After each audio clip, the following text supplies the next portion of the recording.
And now here's kind of a neat example. I've got three statements listed, and I want to find out which ones are equivalent to each other.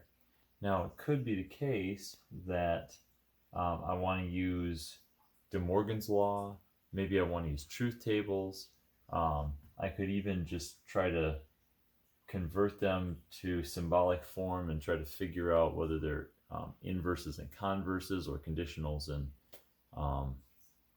contrapositives. So I can use a variety of different techniques here, and really whatever works is sufficient, right?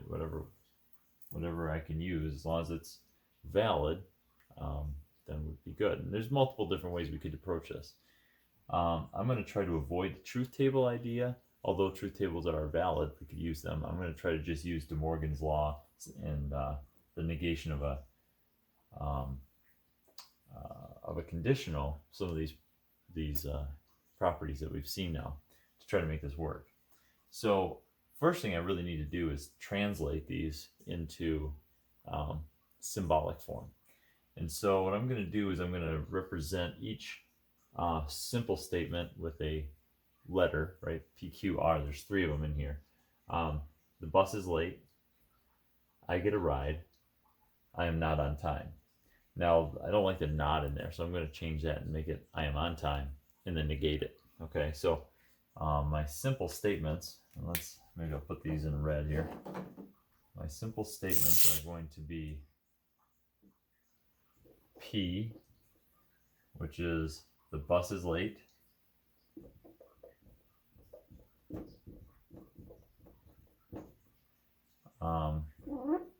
even make that a capital T for make that a sentence. Q is going to be I get a ride.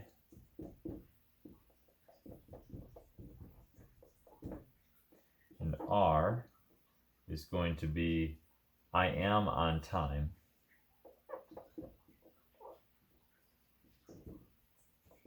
And then we'll factor in the negation here in just a moment. So statement number one, if I were to translate it, would say if the bus is late, so if P, then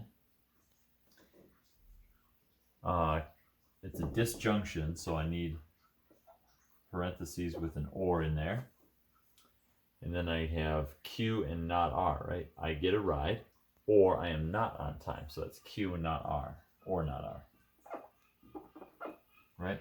So that's my translation. And that seems to be, that could be a conditional statement, right? And so again, I'm looking to find which of these statements are equivalent. We could have 1 and 2, 1 and 3, 2 and 3. Could be all three of them are equivalent. It could be the case that none of them are equivalent to each other. So there's lots of options here. So that's symbolically the first statement. Second statement, symbolically. If the bus is not late, so that's if not P, then I do not get a ride and I am on time. So that would be parentheses with a conjunction, that's the and, right? I do not get a ride is the negation of Q. And I am on time is R, right? What I notice here is that there's some similarity between these, right? I've got the P or not P as the antecedent, and I have the combination of Q and R and some combination as the consequent. We'll come back to that. I want to get, well, actually, why don't we just tinker with that for a moment? First of all, if I try to get these equivalent to each other, maybe I just try to work with them for just a moment. In order to get these equivalent, I'd have to get the same, conjunction or disjunction here. Because this one already has a not, maybe it'd be easier to think of this as in terms of De Morgan's law with an and two nots. This is the not of a not, right? Sort of. So what you'd have to do is to get to the or is you have to pull a negation out, sort of, and switch both of them. So negate them both, or unnegate, however you want to say it. It's really still negating. And so this is actually equivalent to not P, if not P, then not Q or not R. Okay? And so I have the Q or not R, I have the Q or not R here, I have the not P, I have the not P, but there's also a not here. So what I end up actually having, if I consider this the converse, maybe I'll write that in another color. If this is the converse, I'm sorry, no, if that's the converse, not the converse. If that's the conditional, it starts with a C-O-N. I'm just mixing my words here. So if this is the conditional, then this one, so if the antecedent, then the consequent, this is if not the antecedent, then not the consequent. That's the inverse, right? So I've got the conditional, this is the inverse by negating them and keeping them in the same order. Well, is the conditional and its inverse equivalent? No, they're not equivalent. So these two statements are not equivalent. Right away I can tell that just by doing that one conversion using De Morgan's theorem. Again, I could set up truth tables and walk through these and just show that the two columns are not the same. That will take a little bit longer, but probably wouldn't take as much creativity to try to, change this, change this conjunction into a disjunction to make it match up. Okay, so that takes a little more creativity, but it's quicker if you see it. Now, statement number 3. Let's see if statement number 3, after I translate it, is equivalent to either of the other two. It could be either one or none, right? So, statement number 3, if I do not get a ride and I am on time, then the bus is not late. So here, the conditional actually comes after the conjunction.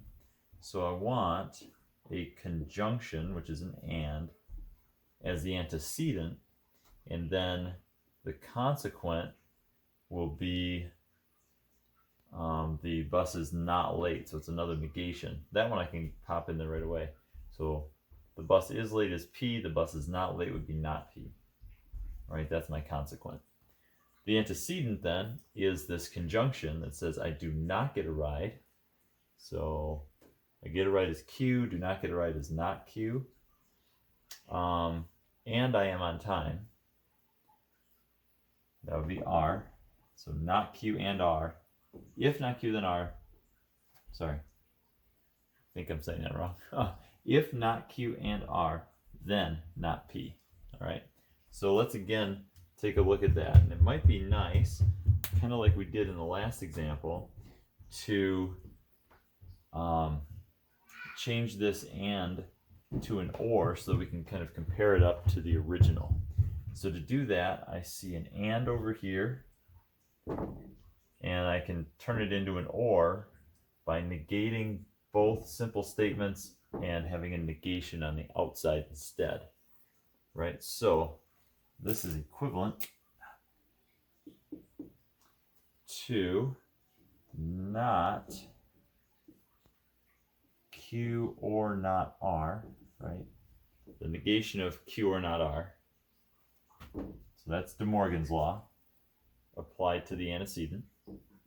So switch the and to an or, change the negations on the two simple parts and pull a negation out. And then, if that, then not P. Right? Don't change anything there. Okay, so if you think about what that is, compared to the original conditional, I had an antecedent and a consequent. Here I have not the consequent and then not the antecedent. So what I've done is I have them switched in position and both negated. Well, what do we know about that? If you take a conditional, switch the antecedent and consequent and negate them both, you get the contrapositive. Okay, so this right here is the contrapositive.